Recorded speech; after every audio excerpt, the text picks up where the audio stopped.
Hello my dear friends, hi, welcome back to Roshi study. I hope आप सब लोग खैरियत से होंगे।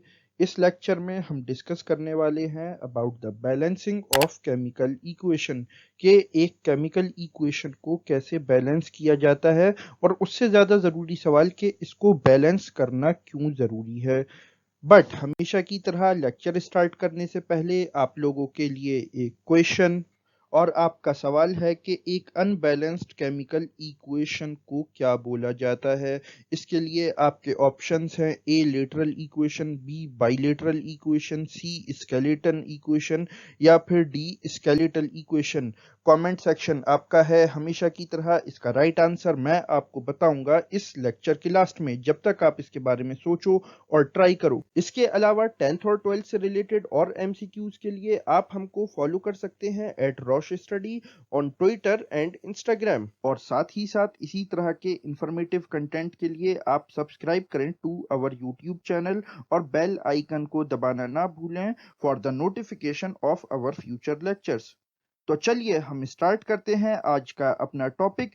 सो stay with us because there is a lot to know, a lot to discuss. Now come back to the topic. Previous lecture में हमने discuss किया था about the chemical reaction and chemical equation, जहां पर हमने डिटेल में discuss किया था इन दोनों टर्म्स के बारे में। अगर आप इससे रिलेटेड लेक्चर देखना चाहते हैं तो उसके लिए प्लेलिस्ट में दिए गए केमिकल रिएक्शन एंड इक्वेशन के लेक्चर को फॉलो करें, जहां पर आप इस लेक्चर के बारे में जान सकते हैं इन डिटेल।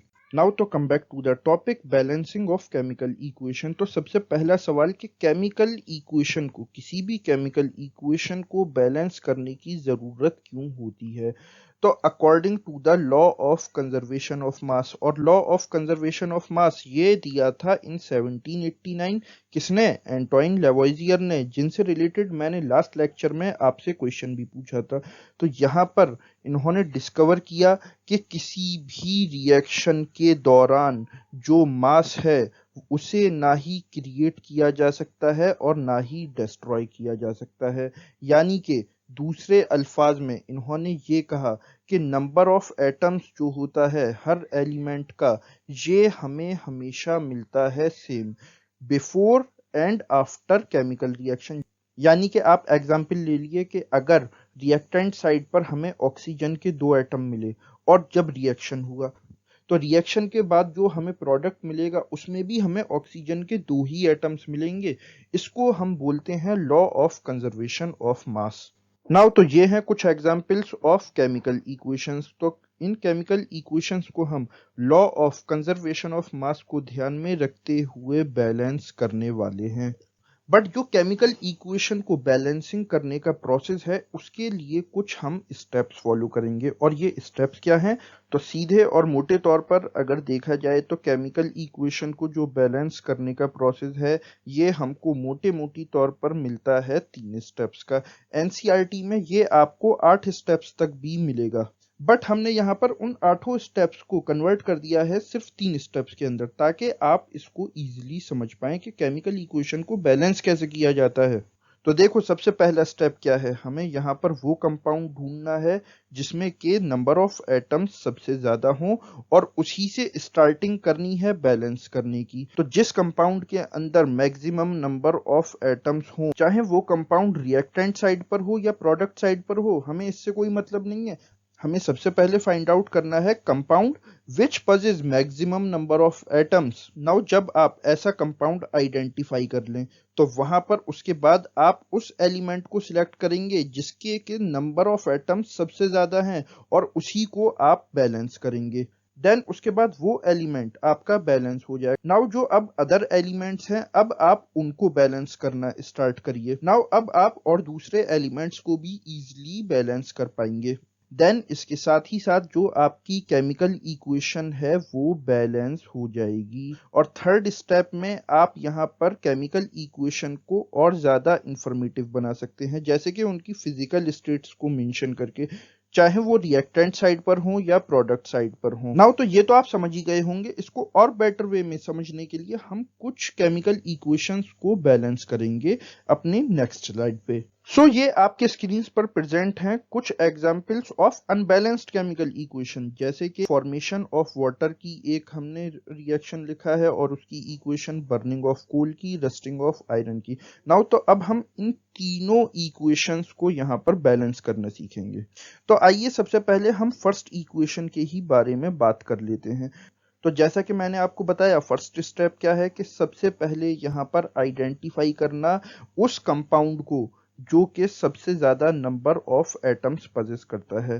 तो यहाँ पर जैसा कि आप देख सकते हैं, अगर हम रिएक्टेंट साइड पर देखें तो यहाँ पर हाइड्रोजन के 2 एटम्स हैं और ऑक्सीजन के भी 2 एटम्स हैं।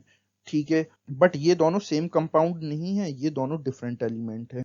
तो इसीलिए हमें और अभी देखना चाहिए कि शायद हमें कोई ऐसा कंपाउंड मिल जाए जहां पर के हमें 2 से ज्यादा एटम्स मिल जाएं। नाउ अब हम आते हैं प्रोडक्ट साइड पर। तो प्रोडक्ट साइड पर हमें मिल रहा है H2O, यानी कि ये है एक कंपाउंड और इसमें है 3 एटम्स। तो जैसा कि आप देख सकते हैं कि यहाँ पर जो प्रोडक्ट साइड पे हमें नंबर ऑफ एटम्स मिल रहे हैं किसी कंपाउंड में, ये मैक्सिमम मिल रहे हैं। तो अब हम सबसे पहले इसी से बैलेंस करना स्टार्ट करेंगे और यहाँ भी सबसे पहले उस एलिमेंट को हम बैलेंस करेंगे जिसके कि नंबर ऑफ एटम्स यहाँ सबसे ज्यादा हैं। यानी कि यहाँ पर नंबर ऑफ एटम्स सबसे ज्यादा किसके हैं? हाइड्रोजन के। तो सबसे पहले हम बैलेंस करेंगे हाइड्रोजन को, लेकिन जैसा कि आप देख सकते हैं कि हाइड्रोजन यहाँ पर ऑलरेडी बैलेंस्ड है, बट ऑक्सीजन यहाँ पर बैलेंस्ड नहीं है।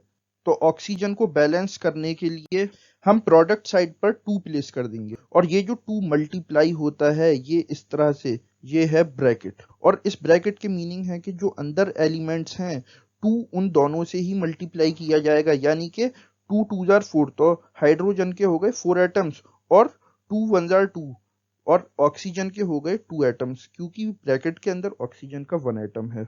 तो यहाँ पर हमने ऑक्सीजन को तो बैलेंस कर दिया, बट अब हाइड्रोजन का बैलेंस बिगड़ गया। तो इसके लिए हम क्या करेंगे?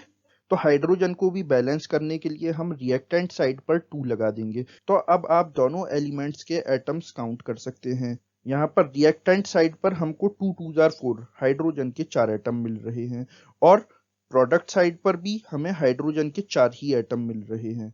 देन ऑक्सीजन के हमें रिएक्टेंट साइड पर 2 एटम मिल रहे हैं। तो यहाँ पर भी प्रोडक्ट साइड पर हमें ऑक्सीजन के 2 ही एटम्स मिल रहे हैं। सिमिलरली केमिकल इक्वेशन के बैलेंसिंग के इसी प्रोसेस को फॉलो करते हुए हम इन दोनों बाकी इक्वेशंस को भी बैलेंस कर देंगे।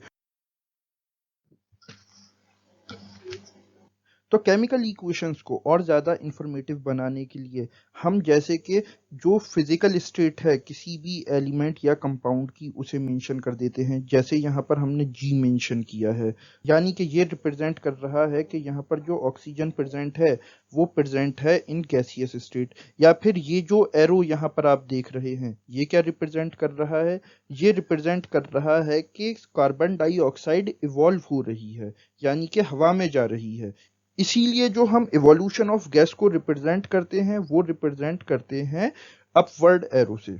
तो ये था whole lecture about the balancing of chemical equation.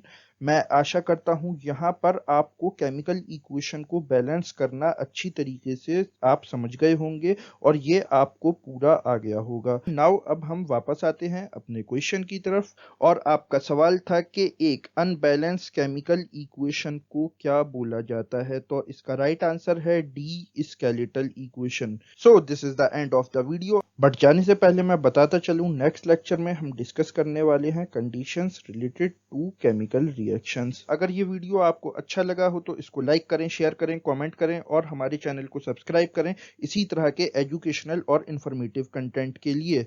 So I am Syed Saad signing off. But जाने से पहले एक इम्पॉर्टेंट अनाउंसमेंट। अब आप सीबीएसई 11th इंजीनियरिंग, आर्ट्स और ग्रेजुएशन के एग्जाम्स और एंट्रेंस टेस्ट की प्रिपरेशन घर बैठे और बेटर वे में कर सकते हैं with our free study material. इसके साथ आप डाउनलोड कर सकते हैं वेरियस बोर्ड्स और यूनिवर्सिटीज़ के syllabus from our website tutorbasket.com। और इसके साथ ट्यूटर बास्केट आपके लिए लाया है यूनिक और premium test series with exciting offers. और इसके साथ रेगुलर अपडेट्स के लिए आप हमको फॉलो कर सकते हैं on various social media platforms such as Twitter, Instagram and Facebook at Rosh study.